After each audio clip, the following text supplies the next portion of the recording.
Hulk Hogan is arguably the most popular and influential professional wrestler of all time. He was the larger-than-life figure who helped take wrestling from smoky arenas to sold-out stadiums and primetime television. He was the face of WWE's national expansion, the leader of the New World Order in WCW, and the man whose image defined an entire era of sports entertainment. But here's the twist. For every fan who cheered him, there were wrestlers in the locker room who couldn't stand him. Some disliked his politics, others his backstage maneuvering, and a few simply couldn't forgive him for decisions they felt damaged their careers. In this video, we're diving into why Hulk Hogan was one of the most respected, and at the same time, one of the most disliked men in wrestling. The rise of Hulkamania. Before exploring the reasons why so many wrestlers had problems with Hulk Hogan, we need to understand just how massive he was at his peak. Born Terry Gene Bollea in 1953, Hogan was not an overnight sensation. He started wrestling in the late 1970s, learning his craft and bouncing between regional promotions before catching the eye of Vince McMahon Sr. in the WWF. His first run was short-lived, but a role in Rocky III as Thunder Lips gave him mainstream visibility. And when Vince McMahon Jr. took over the company in the early 1980s, he saw Hogan as the perfect face for his national expansion. By 1983, Hogan was positioned as the all-American superhero, complete with ripped shirts, bright yellow gear, and promos that spoke directly to children. His message of "say your prayers and eat your vitamins" wasn't just a catchphrase, it was a brand, one that turned him into a merchandising powerhouse. Hogan headlined 8 of the first 9 WrestleManias, carried the WWF Championship for a record 1,474 combined days, and became a legitimate cultural icon, appearing in cartoons, endorsements, and movies. He made professional wrestling mainstream in a way no one had done before. But here's the reality. The higher you climb, the more people feel left behind. While fans adored him, wrestlers backstage began to see a man who protected his spot ruthlessly and didn't always share the spotlight. Scott Steiner, the truth teller. Few wrestlers have been as blunt in their criticism of Hogan as Scott Steiner. Known for speaking his mind with no filter, Steiner worked with Hogan in WCW during the 1990s and later in TNA. He came to believe Hogan played a direct role in WCW's downfall, not just through storyline decisions, but because of his infamous contract clause that gave him creative control over his matches. That meant if Hogan didn't like a finish, he could change it. Younger wrestlers like Booker T, Diamond Dallas Page, and even Bret Hart at times saw their momentum slowed because Hogan vetoed results that didn't protect his image. Steiner never forgave him for that, and when Hogan arrived in TNA years later with Eric Bischoff, Steiner saw history repeating itself. He openly told TNA President Dixie Carter that Hogan would cause problems. When things in TNA faltered, Steiner blasted Hogan on social media, accusing him of selfishness and bad leadership. His rants were raw, sometimes over the top, but they reflected the frustrations of many wrestlers who felt Hogan always put himself before the company. Their animosity ran so deep that WWE banned Steiner from attending the 2015 Hall of Fame ceremony when Hogan was part of the presentation for Macho Man Randy Savage. That's how real the heat was between them. Jesse Ventura, the Union Betrayal. If there's one story that cements why many wrestlers distrusted Hulk Hogan, it's the attempted unionization of the 1980s. Jesse the Body Ventura, who would later reinvent himself as governor of Minnesota, was passionate about wrestler rights long before labor discussions became mainstream in the industry. Ventura argued that the business model was fundamentally unfair. Wrestlers were classified as independent contractors, which meant they received no health insurance, no retirement plan, and no long-term job security, despite putting their bodies on the line night after night. They were paid based on the whims of promoters. They had no guaranteed contracts at the time, and once injured, many were left without the means to pay their medical bills. Ventura began quietly floating the idea of forming a union. And it wasn't just idle talk. He started gaining some traction backstage, speaking to talent who knew deep down that the current system left them vulnerable. Wrestlers like Ventura envisioned a world where they could bargain collectively, secure better pay, and protect themselves from the harsh realities of a profession that offered fame but little long-term stability. But before those plans could gain momentum, the movement collapsed almost overnight. Vince McMahon, who was always fiercely protective of his control, suddenly learned about the talks. Years later, in sworn testimony during a 1990s court case, McMahon revealed that it was Hulk Hogan who had told him. For Ventura, this was the ultimate betrayal, not just of him personally, but of every wrestler who had hoped for a better future. At the time, Ventura and Hogan had been friendly, but this moment permanently ended any trust between them. Ventura has since spoken candidly about it in interviews, saying Hogan killed what could have been a historic movement that might have forever changed wrestling. To this day, the industry still does not have a union, and many of the issues Ventura was fighting for, health coverage, retirement benefits, and genuine job security, remain unresolved. For Ventura, and for many wrestlers who knew the story, Hogan's decision reinforced the perception that he would always side with management if it meant protecting his own spot at the top. What made it worse was that Hogan had built his public persona around brotherhood, loyalty, and telling fans to say their prayers and eat their vitamins. Yet when it came to solidarity behind the curtain, he sided with the boss. To Ventura, that hypocrisy was unforgivable. Bret Hart, WrestleMania controversy. Bret the Hitman. Hart is one of wrestling's most respected performers, but when it comes to Hulk Hogan, his feelings have always been negative, rooted in a very public moment that played out on one of wrestling's biggest stages. Bret spent the 1980s climbing his way up the ranks in WWE, first as part of the Hart Foundation with Jim Neidhart, and then as a singles competitor, where his technical mastery and ability to tell stories in the ring made him a fan favorite. By 1992, Hart had captured the WWE Championship and was clearly positioned as the company's future. Vince McMahon wanted a new face to lead the company through the post-Hogan era, and Bret, with his pink and black gear and no-nonsense style, was perfect for the role. But at WrestleMania 9 in 1993, a now infamous booking decision left Hart feeling undermined in a way he would never forgive. In the main event, Bret defended the WWE Championship against Yokozuna, only to lose after interference. Fans assumed the pay-per-view would end with Yokozuna's coronation. Instead, in a shocking twist, Hulk Hogan suddenly rushed to the ring, challenged Yokozuna on the spot, and won the title in under a minute. The crowd erupted, but for Bret, it was devastating. He felt robbed of his moment, robbed of the chance to end WrestleMania as champion, and most of all, sidelined by Hogan's star power. Plans for a summer feud between Hart and Hogan, where Hogan was supposed to drop the title to Bret, never happened. Instead, Hogan soon left WWE for WCW, leaving Hart to pick up the pieces.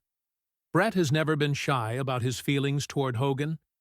In countless interviews, he has called Hogan selfish, manipulative, and unwilling to pass the torch when it was time. He accused Hogan of using his influence to keep others from reaching the spotlight, and famously referred to WrestleMania 9 as a career-defining disappointment. For Hart, the incident encapsulated everything that was wrong with Hogan. A man who spoke about loyalty and respect, but consistently used his clout to put himself first. While Bret went on to have a legendary career, the sting of that WrestleMania moment never faded, and it remains one of the clearest examples of Hogan putting his own legacy above the growth of the company. Jim Cornette, a lifelong critic. If there's one figure in wrestling who has made a career out of criticizing others, it's Jim Cornette. A fiery manager, booker, and promoter, Cornette has feuded with almost everyone in the business, but his criticisms of Hulk Hogan have been particularly consistent and biting. Cornette has long been a vocal critic of Hogan's role in transforming wrestling during the 1980s. For Cornette, wrestling was built on athletic credibility and serious storytelling, rooted in the traditions of the territories where fans believed in what they were watching. To him, Hogan represented a shift away from wrestling as a sport and toward wrestling as a cartoon. The ripped shirts, the bandanas, the promos filled with catchphrases. It drew money, yes, but Cornette argued that it cheapened the art form.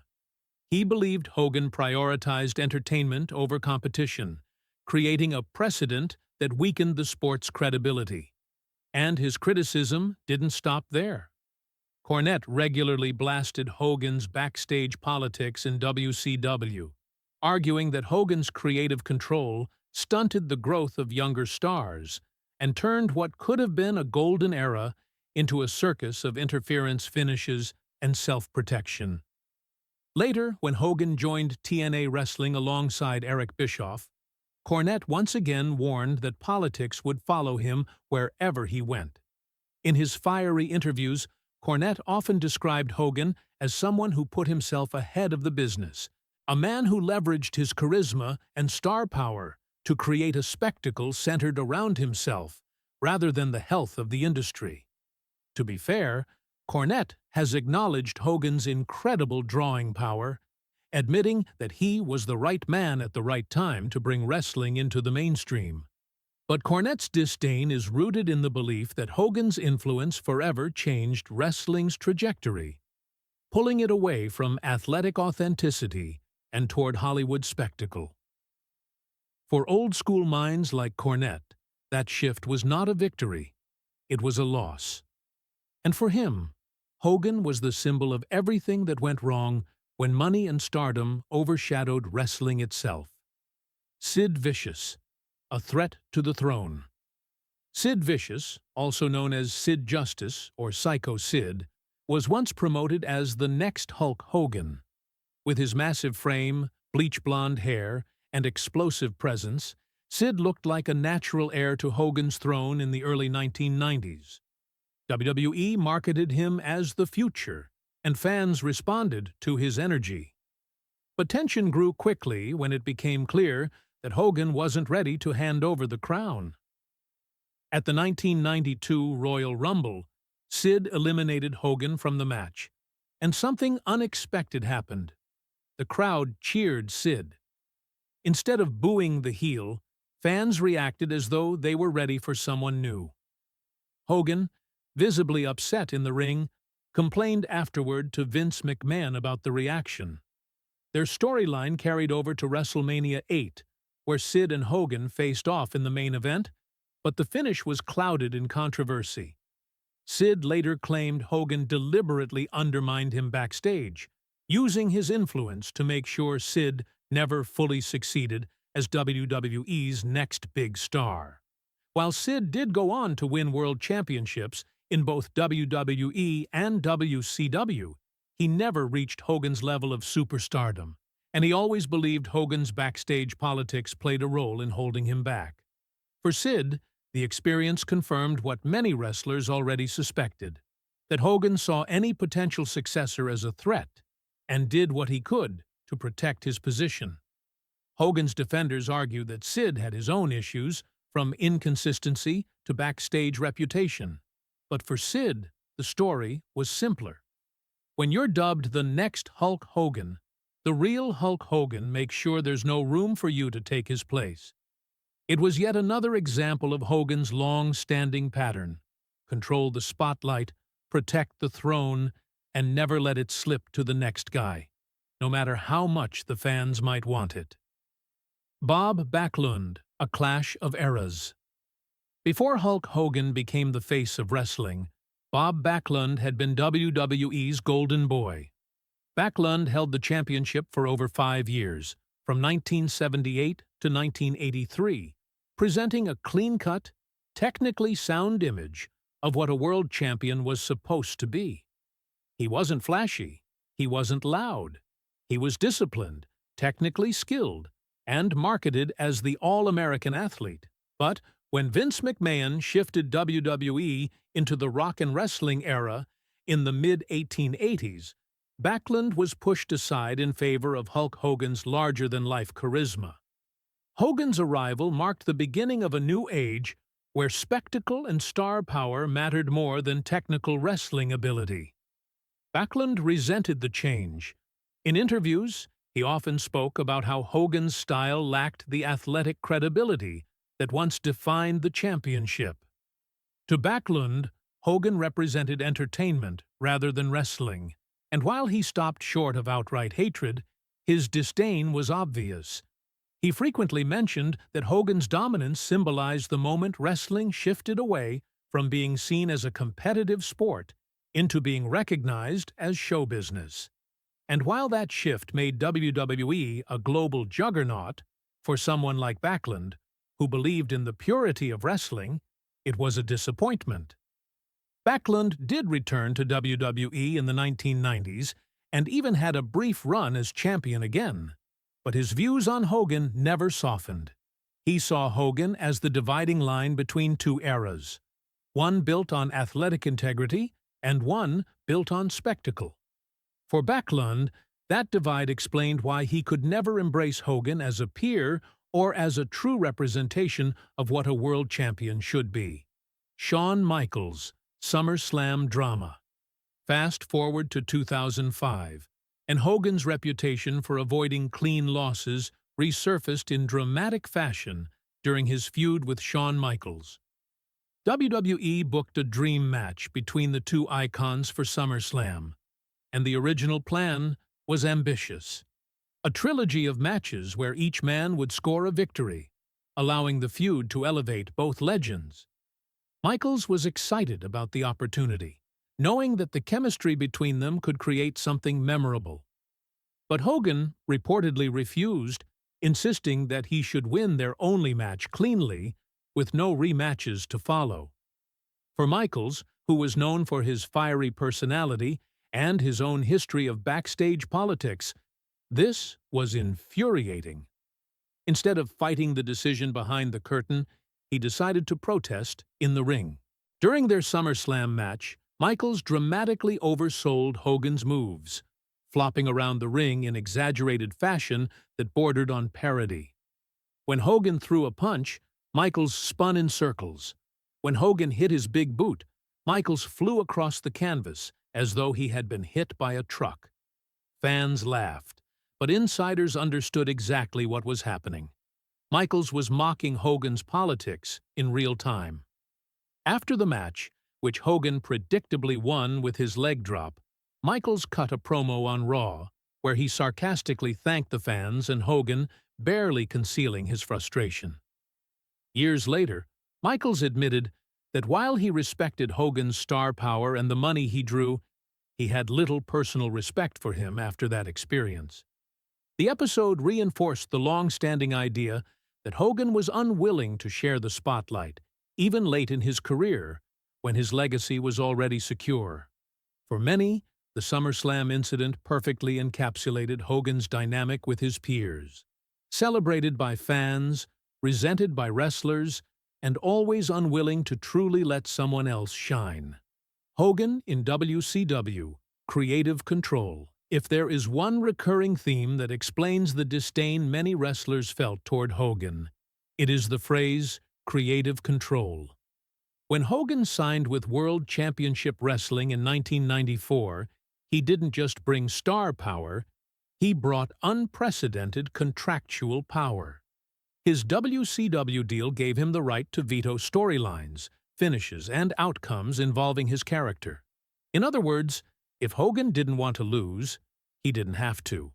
On paper, this might have seemed like a safeguard for a megastar protecting his brand. But in practice, it created enormous frustration backstage.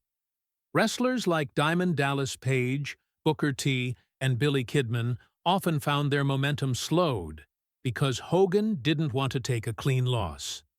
Matches were rewritten, finishes changed, and storylines adjusted to make sure Hogan always came out looking strong. For younger talent trying to break through, it was demoralizing.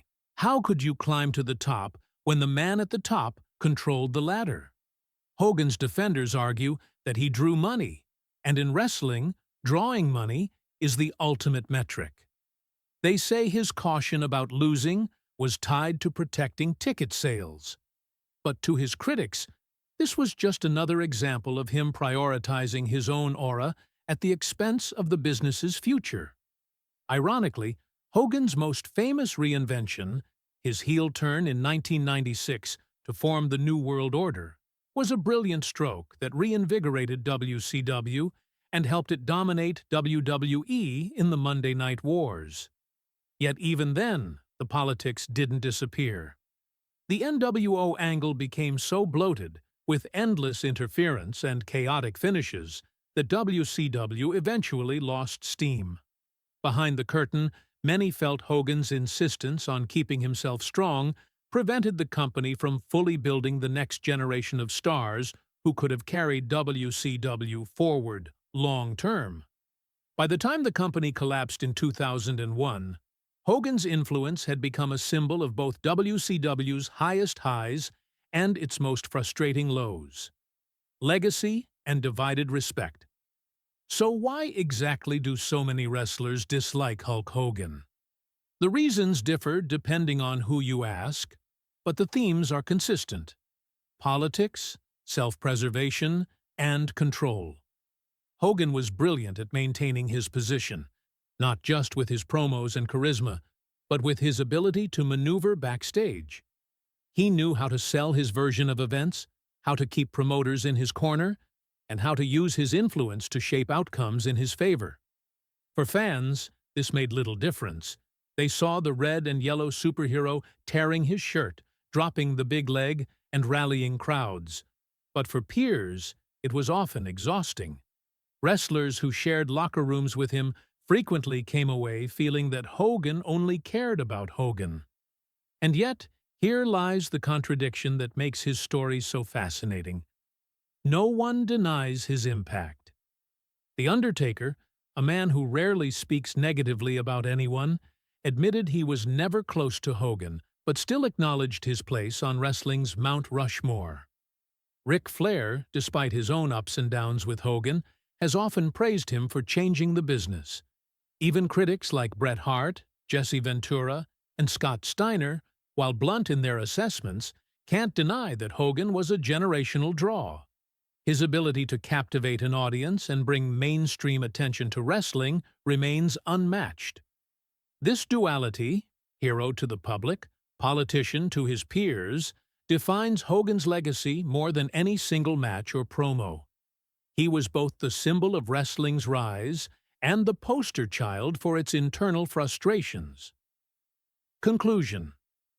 Hulk Hogan's story is not simple. To millions, he was the immortal icon of their childhood, the face of Hulkamania who inspired generations to believe in themselves. He was the man who made professional wrestling mainstream, who headlined stadiums, sold out arenas, and brought the business into living rooms around the world. But to many of his fellow wrestlers, he was something entirely different. The politician who used his influence to protect his position, even when it meant holding others back. He was the man who played chess behind the scenes, always ensuring the spotlight shined brightest on him. Both perspectives are true, and that is what makes his legacy so complicated.